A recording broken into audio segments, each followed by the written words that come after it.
My name is Ryan. I'm 37 years old. And for the last 8 years, I was married to the woman I thought was the love of my life, Sarah. We had a beautiful little boy together, Ethan. 2 years ago, I surprised Sarah with something I'd worked my entire construction career to give her. Our own beach house on the coast of North Carolina. I poured every overtime hour, every extra paycheck, and every vacation day into that place. It wasn't a mansion, just a modest 2-story place right on the sand with a big deck, overlooking the ocean. But it was ours. When I handed her the keys that sunny afternoon, she cried happy tears and whispered, "Ryan, you're the most loving husband in the world." I believed her. But everything changed about 2 months ago. Sarah started acting distant. She was glued to her phone, smiling at messages late at night, and suddenly had a lot of teacher training weekends out of town. She worked as a school counselor, so at first I told myself it made sense. I wanted to trust her so badly that I ignored the red flags. But one night when she was sound asleep, I couldn't take it anymore. I checked her phone. What I read made my stomach drop. For almost 4 months, she'd been having an affair with a guy named Jason. He was married too. The messages were full of things that cut deep. "You make me feel alive again. I can't wait to be alone with you." And worst of all, plans to use our beach house for a romantic getaway while I was supposed to be away on a job.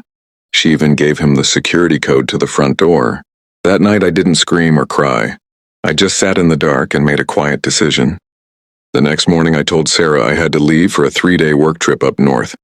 She smiled sweetly and said, "Take your time, honey. Get some rest." As soon as I pulled out of the driveway, I turned the truck around and headed straight for the beach house. I got there hours before they did and waited in the dark living room, listening to the waves crash outside. The same house I'd built our dreams in. Then I made one phone call to Jason's wife, Lauren. When I told her everything and sent her screenshots of the messages, she didn't explode. Her voice was calm but shaking. She simply said, "I'll meet you there." So we waited together in silence. Around 8 p.m. we heard a car pull up. Sarah's bright laughter floated through the night air as she and Jason walked toward the front door. She was wearing the red sundress I'd bought her for our anniversary.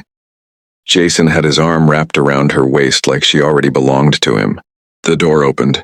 Sarah stepped inside first, smiling, ready to start her secret weekend. That's when I stood up from the chair. "Welcome to our beach house, Sarah." Her face went ghost white. The smile vanished instantly. Jason froze in the doorway, eyes wide with shock. Before either of them could speak, Lauren stepped out from the kitchen. She looked straight at her husband and said softly, "Hi, Jason. Remember when you told me you were going fishing with the guys this weekend?" The room went dead silent except for the sound of the ocean outside. Sarah started crying immediately. "Ryan, please. It's not what you think." I looked at the woman I had loved for years and spoke calmly. "I paid for every brick, every window, and every piece of furniture in this house, so our family could make happy memories here. Instead, you brought another man into it to cheat on me. I hope it was worth it." Then I turned to Jason. "You have a wife and 2 kids who trusted you. Today you just lost all of us." Lauren walked over to Jason and placed their 2 wedding rings in his hand. Her voice stayed steady. "I filed for divorce this morning. By the time you get home, the kids and I will be gone." Sarah was sobbing hard now, begging me to forgive her. I looked at her one last time and said, "Ethan is safe with my sister. This house is no longer your home. Pack your things from our main house by next week. We'll handle custody through the lawyers." I walked out onto the deck, stared at the dark ocean, and tried to hold back my own tears. Behind me, I could hear Sarah crying and Jason desperately trying to explain himself to Lauren. That was the last time the 4 of us were ever in the same room. 3 months later, the divorce was moving forward. I was trying to rebuild a life for me and Ethan. The beach house sat quiet, a painful reminder of everything that had fallen apart. Then one evening, Lauren called me. Her voice was trembling. "Ryan, I'm pregnant." She paused, then continued, "It's Jason's, but there's something else you need to know." She took a deep breath. "Sarah is pregnant too, and the baby is yours." I stood there in complete shock, staring at the phone.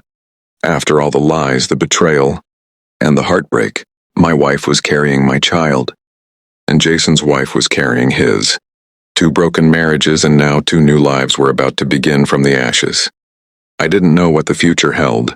Co-parenting with someone who shattered my trust, watching Lauren raise another child from the man who helped destroy 2 families, navigating all the pain while trying to be a good father to Ethan and the new baby on the way. But one thing was certain. That beach house, the one I had worked so hard for, wasn't just the place where 2 marriages ended. It became the silent witness to something else too. In the middle of all that destruction, 4 innocent hearts were getting a chance at a new beginning. Life has a strange way of moving forward. Even when everything feels broken, the waves still roll in every morning, steady and unstoppable, just like time. Some days I stand on that deck alone and wonder how we all got here. Other days I look at my son and feel grateful that we still have each other. The pain doesn't disappear overnight. Trust, once broken, takes a long time to even think about rebuilding. But I'm learning that healing isn't about forgetting what happened.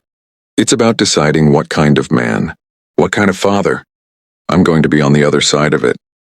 Sarah and I will have to figure out how to raise 2 children together without being together. Lauren will have to do the same with Jason. There will be hard conversations, court dates, and moments when the old anger tries to come back.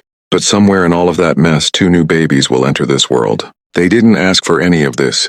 They deserve a chance to grow up surrounded by as much love and stability as we can give them, even if their parents couldn't give it to each other. I still drive out to the beach, house some weekends with Ethan. We build sandcastles, chase the waves, and talk about simple things. He doesn't fully understand what happened yet, but he knows his mom and dad aren't living together anymore. Kids are tougher than we think. They feel the change, but they also feel the love that remains. As for Lauren, we've talked a few times since that night. Not as friends exactly, but as 2 people who survived the same storm. There's a strange kind of, understanding between us now. 2 people who never wanted to be connected this way, but life decided otherwise. I don't know if I'll ever fall in love again. Right now my heart is still healing, and my focus is on being the best dad I can be. But I do know this. I won't let bitterness define the rest of my life. I worked too hard to build something good once, and even if that dream changed, I can still build something new. Maybe not a perfect family the way I imagined, but a strong, honest one that puts the kids first. The ocean doesn't care about our problems. It keeps rolling in and pulling back day after day, reminding me that life keeps moving whether we're ready or not. Some chapters end in pain. Others begin in the quiet hope that tomorrow can still be better. That beach house stands as proof of both. It saw the worst night of my marriage, and it might just watch the start of something stronger for all of us one day. Only time will tell. But for now, I'm still standing. Still breathing.